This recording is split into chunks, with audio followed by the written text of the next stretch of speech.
Hello students, myself Atul sir presented before you all bringing past indefinite and past continuous tense। तो ये दोस्तों, अगर आप लोगों ने अभी तक मेरे वीडियो को मेरे चैनल को सब्सक्राइब नहीं किया है तो फट से आप लोग मेरे चैनल को सब्सक्राइब कर लें ताकि आपको नए नए वीडियोज मिलते रहें। फ्रेंड्स, हमने आपको प्रेजेंट के काइंड्स बताए थे, present indefinite, present continuous, present perfect and present perfect continuous tense. आज मैं आप लोगों को पास्ट के काइंड्स लेकर के आया हूं, जो दो काइंड में आज आप लोगों को पढ़ाऊंगा। Today I shall teach you two kinds from tenses, present past indefinite and past continuous tense. Past indefinite और पास्ट कंटिन्यूअस ये दो ऐसे टेंसेस हैं जो अपने आप में बहुत ज़्यादा इंपॉर्टेंस रखते हैं। वैसे तो हर टेंस महत्व रखता है और हर टेंस की जानकारी हमें फ्रेंड्स होनी चाहिए। आज मैं आप लोगों को पास्ट इंडेफिनिट और पास्ट कंटिन्यूअस दो टेंसेस बताऊंगा। बहुत ही कम समय में अभी दोनों टेंसेस हम लोग समझ लेंगे। बस केवल क्या है, हमें और आपको क्या करना है, कंसंट्रेट होकर के इसको समझना है। मेरे प्रिय प्यारे दोस्तों, मेरे प्रिय friends, my dear friends, you have to understand, हमें अगर कुछ पाना है लाइफ में तो स्टडी बहुत ही केयरफुली करना होगा। ओके, क्योंकि अगर हमें आईपीएस बनना है तो बहुत ही पेशेंटली, बहुत ही धैर्यता के साथ हमें स्टडी करना पड़ता है। बहुत ही, अगर हमें आईएएस बनना, हमें डॉक्टर बनना, हमें इंजीनियर बनना है तो फ्रेंड्स बहुत ही धैर्यता के साथ पढ़ाई करनी पड़ती है। क्योंकि हर चीज़ में तो हमारा इंटरेस्ट होता है, लेकिन स्टडी में बहुत जल्दी हम बोर होने लगते हैं। तो बोर होने की आवश्यकता नहीं है, हमें बहुत ही कंसंट्रेट होकर के पूरा समय हमें अपने पढ़ाई पर देना है, स्टडी पर देना है और वीडियो को शुरू से लेकर के, स्टार्टिंग से लेकर के एंड तक हमें आपको देखना है। ओके, देखिए पास्ट इंडेफिनिट और पास्ट कंटिन्यूअस। पहले तो हम सब लोग इस पे चर्चा कर लेते हैं कि पास्ट इंडेफिनिट का मतलब क्या है और पास्ट कंटिन्यूअस का मतलब क्या है। पास्ट इंडेफिनिट हमने बताया था, पास्ट का मतलब अतीत यानी भूतकाल जो बीत गया हो।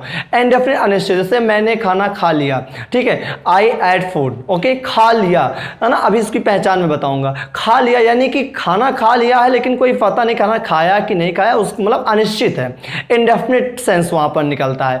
तो कार्य ऐसा हो, कार्य हो गया हो लेकिन इंडेफिनिटी वहां पर है, मतलब अनिश्चितता बनी हो, डाउट बना हो, कार्य हुआ कि नहीं हुआ।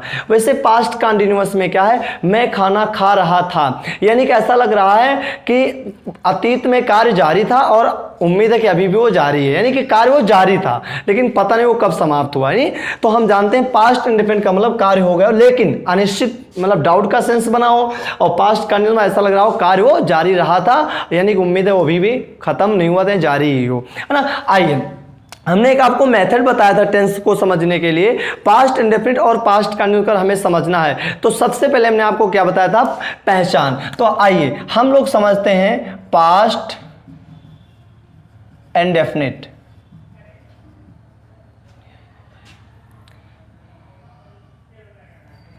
Indefinite, past indefinite. अब हम लोग पास्ट इंडेफिनिट पे चर्चा करेंगे। पास्ट इंडेफिनिट, इसकी सबसे पहले पहचान, एक्वेंटेंस, ACQUAINTANCE।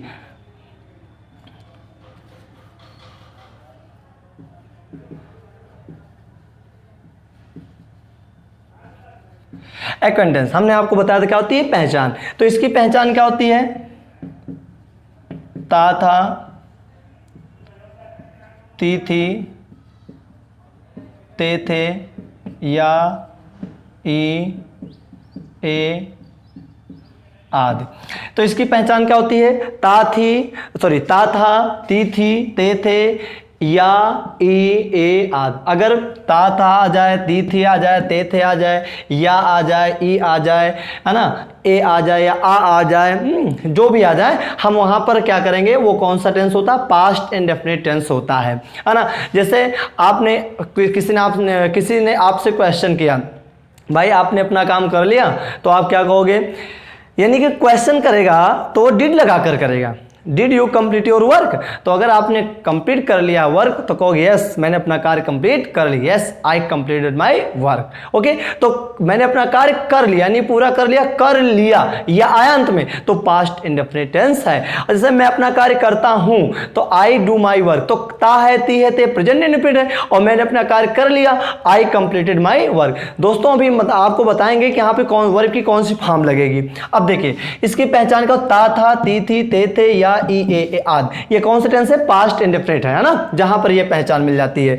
अब हम लोग चर्चा करेंगे कि जैसे हमने आपको प्रेजेंट इंडेफिनिट बताया था अफर्मेटिव सेंटेंस, देखो हमने बताया था कि एक टेंस को 6 प्रकार से हम बनाते हैं, अफर्मेटिव, सिंपल इंट्रोगेटिव, फिर डब्ल्यूएच टाइप, फिर नेगेटिव, फिर सिंपल इंट्रोगेटिव नेगेटिव, फिर डब्ल्यूएच टाइप नेगेटिव सेंटेंस, है ना। ये चीजें मैं आपको बता चुका हूं।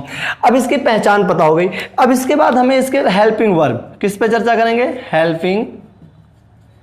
Helping verb. देखिए हेल्पिंग वर्ब इसमें फ्रेंड्स केवल अकेली होती है, डिड। इसमें केवल एक ही हेल्पिंग वर्ब है, और वो कौन सी हेल्पिंग वर्ब है, केवल डिड है।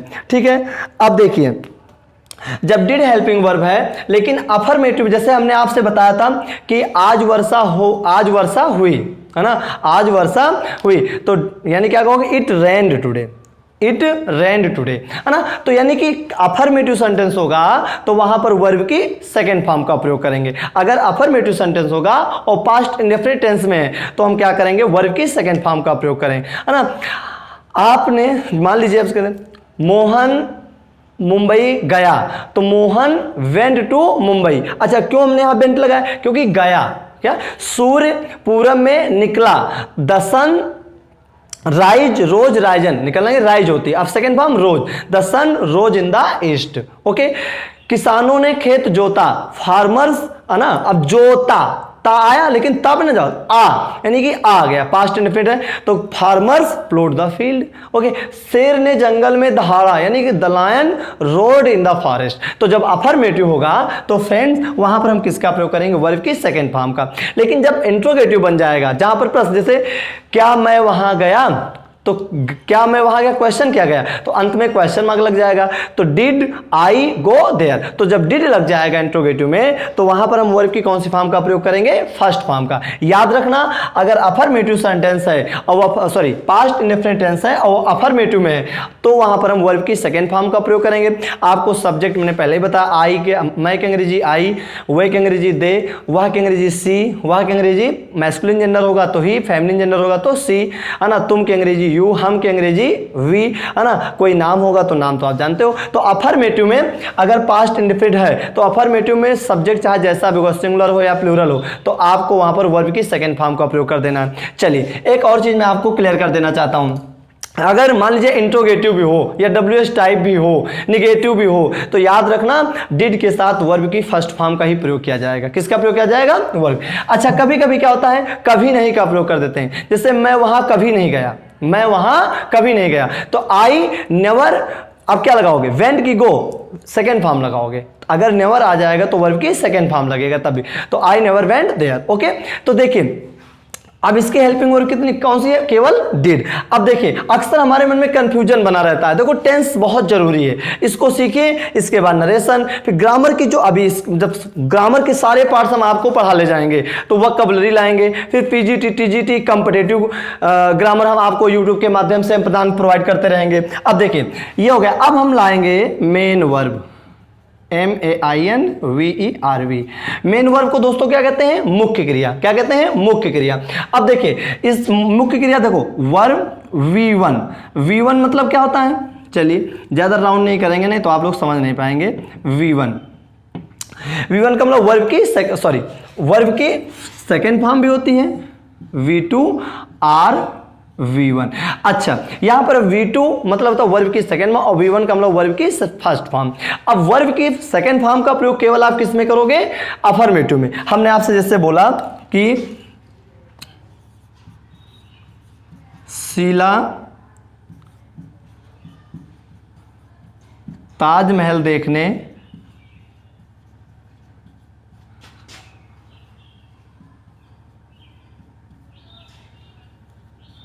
आगरा गई, शीला ताजमहल देखने आगरा गई। ठीक, अब देखिए आपको कौन गया, शीला गई, कहाँ गई, आगरा गई, क्या करने गई, ताजमहल देखने गई, सब कुछ बता गया। लेकिन गई यानी कि अंत में देखो इससे पता लगा, ई आया, क्या आया, ई। तो अब भाई ई, ए या आ, अगर ये सब आएगा तो कौन सा टेंस होगा, पास्ट इंडेफिनिट। लेकिन अफर्मेटिव में है, किसमें है, अब देखिए तो क्या लिखोगे, शीला, ओके, जाना की अंग्रेजी गो और second form went, Sheela went, और कहाँ गई, टू दिल्ली, और क्या करने गई, टू सी द ताज। है ना, ताज मतलब द ताजमहल लिख दीजिए तो ताज भी लिख सकते हैं आप लोग, है ना। तो Sheela went to Delhi to see the Taj. अब इसी तरह एक सेंटेंस से कई सेंटेंस बनाइए। मैं वहाँ गया, आई वेंट देयर, वह यहाँ आई, सी केम हियर, मेरा भाई ग्वालियर गया, my brother went to Gwalior, ठीक है। मेरा भाई दिल्ली गया, my brother went to Delhi.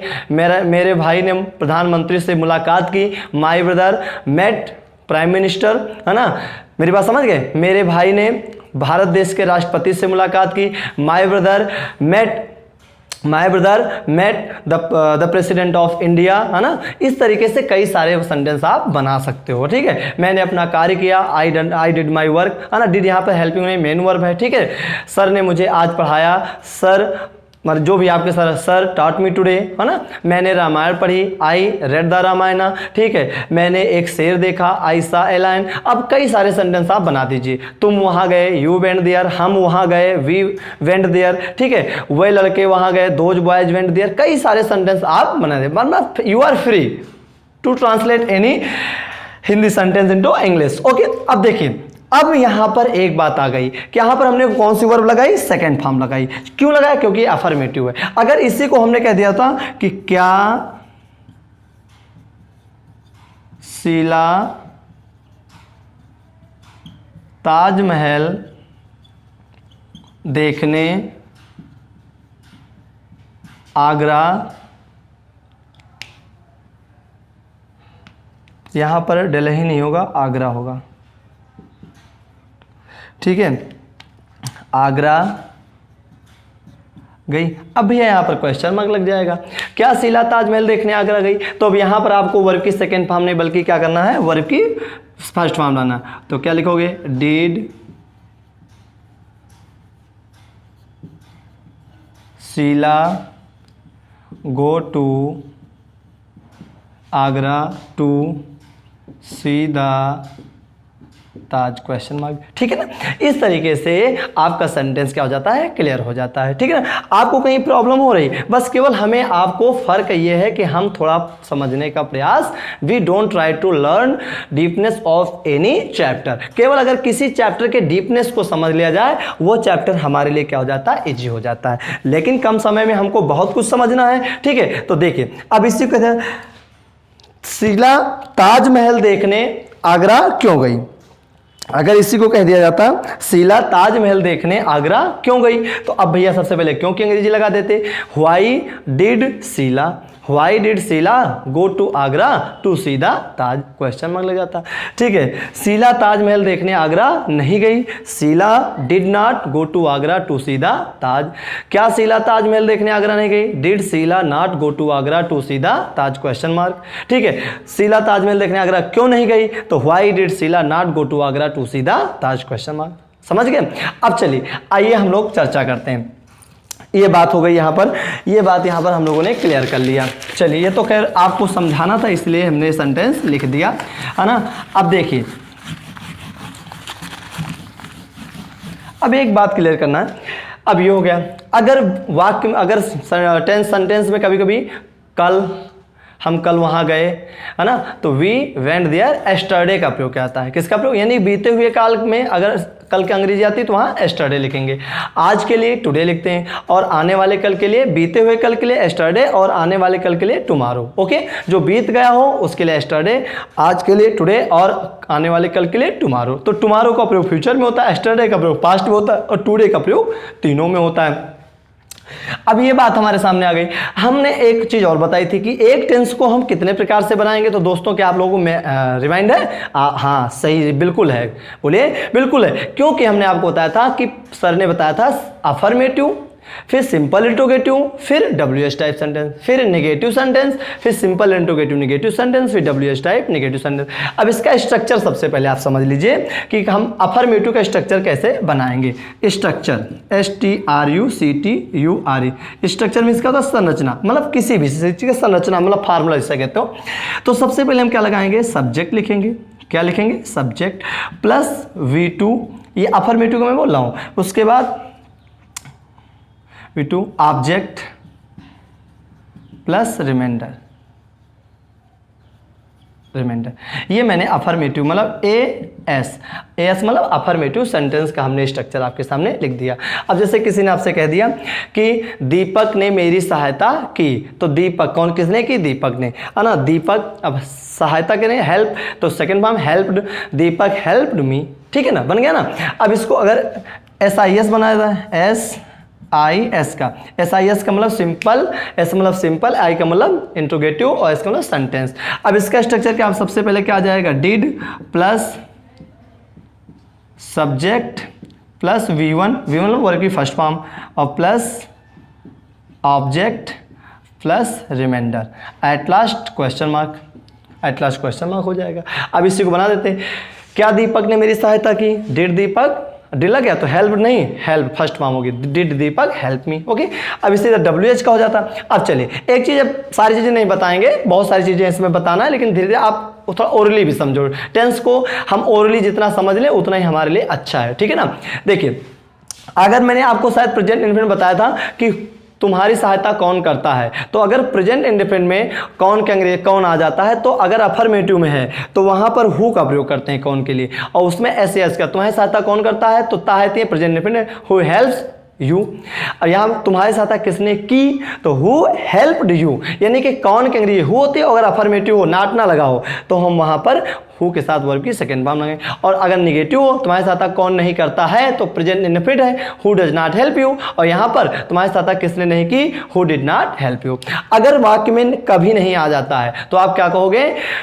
मैं वहां कभी, मैंने उस व्यक्ति से कभी नहीं मिला, मैं उस व्यक्ति से कभी नहीं मिला। I never met that person, I never met that man, है ना। तो हम इस प्रकार से नेवर, कभी नहीं के लिए नेवर लगाते हैं और वर्ब की सेकंड फॉर्म का इस्तेमाल करते हैं। तो फ्रेंड्स ये सारी चीजें हमने आपको बता दी और उम्मीद है कि आप लोग समझे भी होंगे। इसी टेंस में अक्सर हम लोग ये चर्चा करते हैं। देखिए हम लोग ये भी समझने का प्रयास करते हैं कि हमसे बोला जाता है, हमने शायद आपको प्रेजेंट इंडेफिनिट में ये बताया था कि वह वहां जाता तो है ना, वह वहां जाता तो है।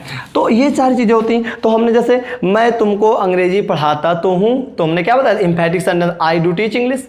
वह वहां जाती तो है, सी डज गो देयर, तो प्रेजेंट में डू डज का प्रयोग होता है। वैसे यहाँ पास्ट इंडेफिनिट में क्या होता है? अगर मैं वहां गया तो था, तो यानी कि यहाँ डू डज नहीं, क्या लगाओगे? I did go there. मैं वहां गया तो था, तो आई डिड गो देयर।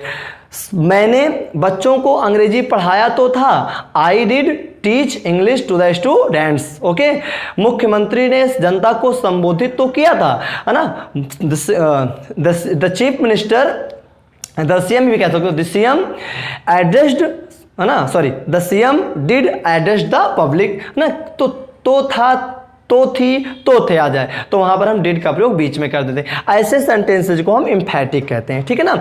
हमें होता है जैसे तुमसे कोई कह दे भाई तुमने यह कार्य नहीं किया था, किया तो था, मैंने कार्य किया तो था, तो यानी आई डिड दिस वर्क, नहीं तो था, तो थी या तो थे आ जाए तो वहां पर हम डिड का इस्तेमाल करेंगे। और अगर प्रेजेंट में मैं वहां जाता तो हूं, आता तो हूं, जाती तो है, जाते तो हैं, तो वहां डू डज का इस्तेमाल करेंगे। ही सी टी नेम के साथ डज और आई विद योग के साथ डू का इस्तेमाल करेंगे, ठीक है फ्रेंड्स। अब एक बात यहां पर हमें समझना है,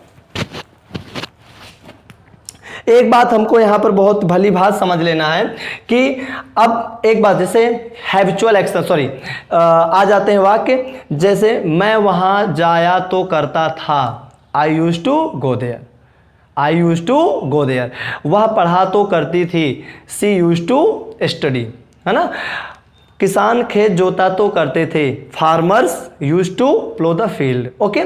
तो इनके यूज टू का भी प्रयोग इसमें होता है। वैसे अभी ये जो यूजेज हैं, can, could, may, might, must, use to, need, dare, इनके यूजेज हम एक अलग टॉपिक लेकर के आप लोगों के सामने में प्रस्तुत होऊंगा, ठीक है ना।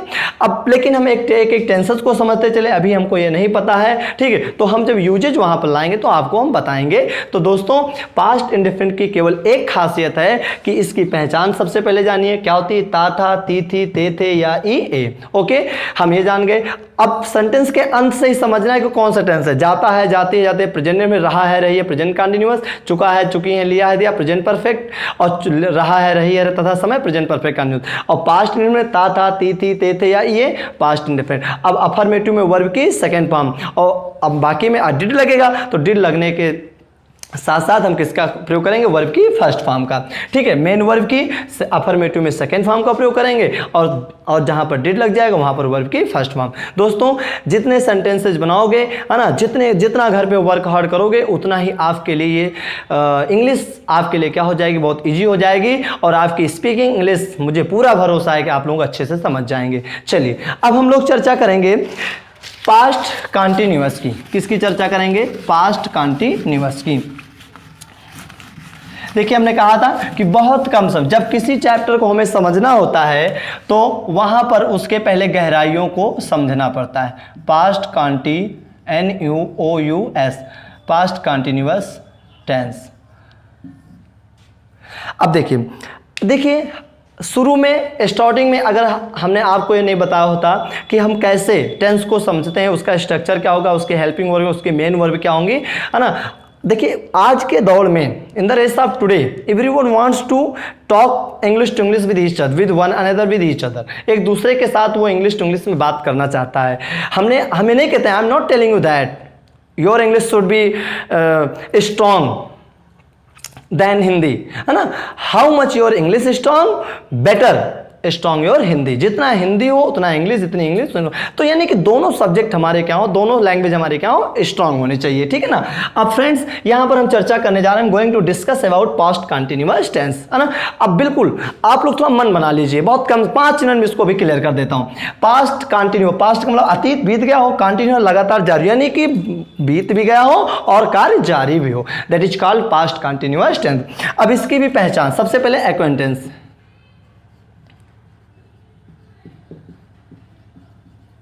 एक्वेंटेंस मीन्स क्या होता है दोस्तों, पहचान। क्या होता है, पहचान।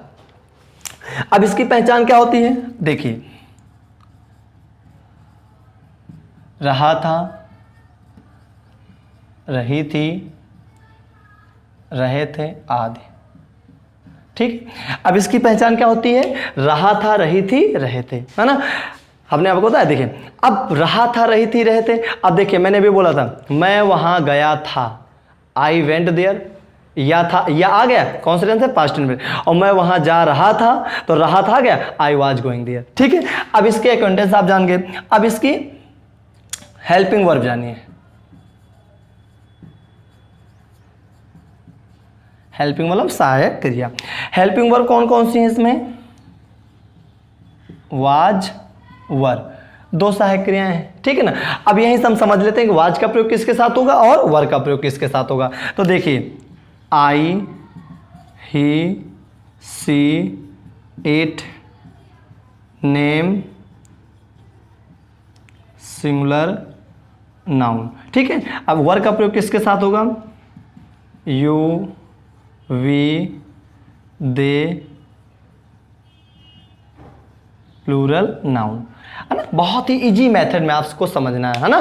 देखिए थोड़ा सा मन बनाइए, चूंकि स्टडी अब आप हम लोग जब पढ़ने बैठते हैं तो बहुत जम्भाई आती है, जम्भाई आती है, मन नहीं करता है ना। देखिए भैया मन तो करना ही पड़ेगा, मन को तो लगाना ही पड़ेगा, है ना। मन हमारा आपका क्या होता है, बिल्कुल चंचल होता है ना। उस चंचल मन को हमें कंसंट्रेट करना, एकाग्रजित करना है दोस्तों, तभी हम स्टडी को अच्छे से कर पाएंगे। ठीक है ना। अगर आपको एक अच्छा सिविलाइज्ड पर्सन बनना है, एक अच्छा सिटीजन बनना है ना, if you want to become a good citizen and wants to help your country, अपने देश की सहायता करना चाहते हो दोस्तों, तो आपको मेरा अपना मानना है कि किसी भी सब्जेक्ट को क्लोजली स्टडी करना पड़ेगा। ठीक है ना। देखिए कोई व्यक्ति बच्चों जन्म लेते ही महान नहीं बनता है, पेट से सीख कर नहीं आता है ना। धीरे slowly and slowly in the journey of life, जीवन की यात्रा में, है ना, we are able to learn a lot of things, हम बहुत कुछ सीखने के लायक बनते हैं। ठीक है, अपने इस जीवन की कड़ी में एक एक क्षण को हमें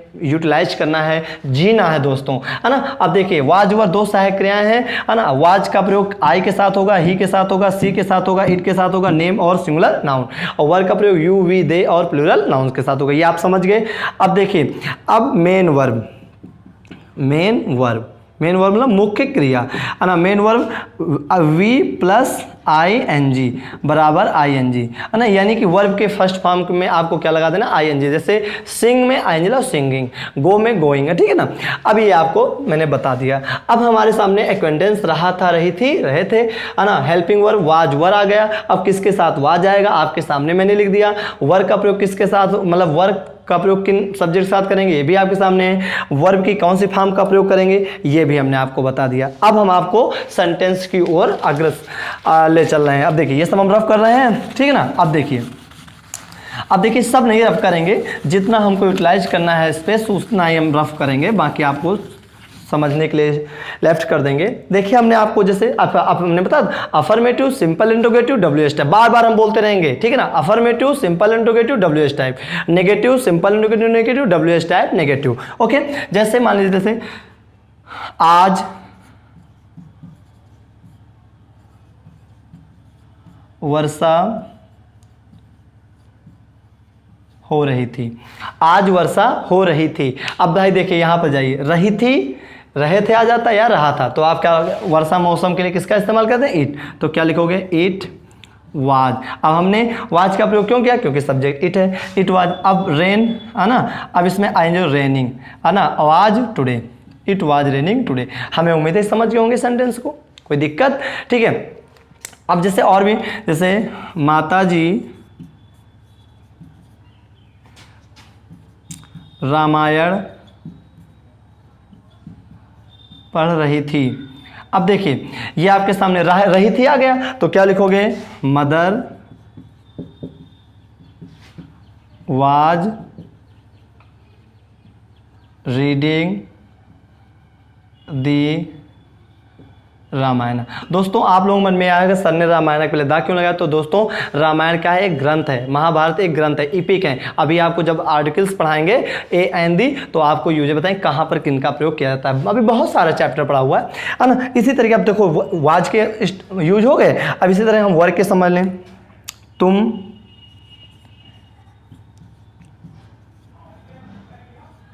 गरीबों की सहायता कर रहे थे। अब देखिए तुम गरीबों की सहायता कर रहे थे, तो क्या लिखोगे, यू, तुम की अंग्रेजी यू, अब यू के साथ क्या आ जाए, यूवर है ना, यूवर। अब सहायता करने के क्या लिखोगे, हेल्प, और हेल्प में क्या लगा दो, help ING, you were helping the poor. देखो बेटा यहाँ पर हम द पुअर्स नहीं लिखेंगे, है ना। किसी भी एडजेक्टिव के पहले अगर दा लग जाता है तो वो प्लूरल बन जाता है, याद रखना आप लोग, ये रूल है, ठीक है ना। You were helping the poor. बताइए आपको इन सेंटेंसेस को देखकर मुझे नहीं लगता कहीं आपको प्रॉब्लम हो रही थी, है ना। अगर रहा है, रही है, रहे आ जाता तो प्रेजेंट का इजारा का इस्तेमाल करते, ING वहाँ लगता, और रहा था, रही थी, रहे थे आ गया, है ना। तो आप क्या आई वर्ब की ING का प्रयोग करो, लेकिन वाज वर्ब का इस्तेमाल करना पड़ेगा आपको ना। जैसे वे लड़के गंगा जी में स्नान करने प्रयागराज जा रहे थे, दोज बॉयज, वे लड़के those boys were going to Prayagraj to bath in the Ganga, ठीक है। वे लड़कियां जंगल में खेल रही थी, those girls were playing in the jungle, playing in the forest, है ना। हम लिख सकते हैं, है ना। अब इसी को अगर इंट्रोगेटिव बनाना हो, सपोज दैट इन्हीं को अगर इंट्रोगेटिव बनाना हो, तो उसमें कोई बहुत बड़ी बात थोड़ी है, थोड़ा सा हमें समझना। देखो जब हम देखिए अक्सर लोग हम लोग बोल देते हैं, जैसे मान लीजिए आप यात्रा कर रहे हो, लखनऊ की यात्रा कर रहे हो, दिल्ली की यात्रा कर रहे हो, तो भैया जब मैं जा रहा था अचानक मेरे सामने एक शेर आ गया, अचानक मेरे सामने एक जानवर आ गया। जब मैं रास्ते पर जा रहा था अचानक मेरे सामने शेर आ गया। तो जा रहा था, दो आपने एक ही सेंटेंस को दो प्रकार से बोल दिया। तो जब मैं जा रहा था यानी कि व्हेन लगा, चाहे while I was going on the road, है ना, या while I was travelling on the road, है ना।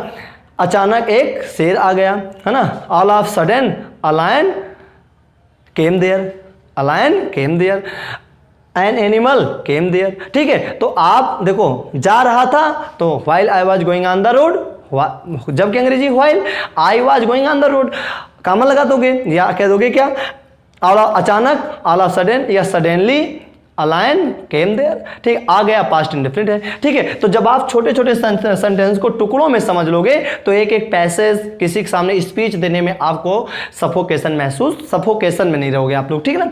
अब देखिए जैसे आपसे मैंने क्या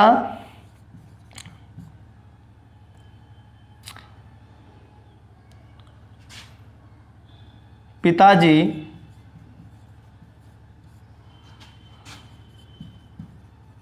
अपना काम कर रहे थे, क्वेश्चन मार्क लगा दोगे। तो इसमें रहे थे आ गया। अब देखो सब्जेक्ट पिताजी है तो क्या लगाओगे, वाज फादर। अब काम अपना काम है तो करेंगे डू, तो क्या लगाओगे, डूइंग। अब हिज क्या लगा दोगे, वर्क। ठीक है, और अंत में दोस्तों क्या लगा दोगे, क्वेश्चन मार्क लगा दोगे। कहीं प्रॉब्लम हुई, अब इसी तरह WH बना दो, जैसे तुम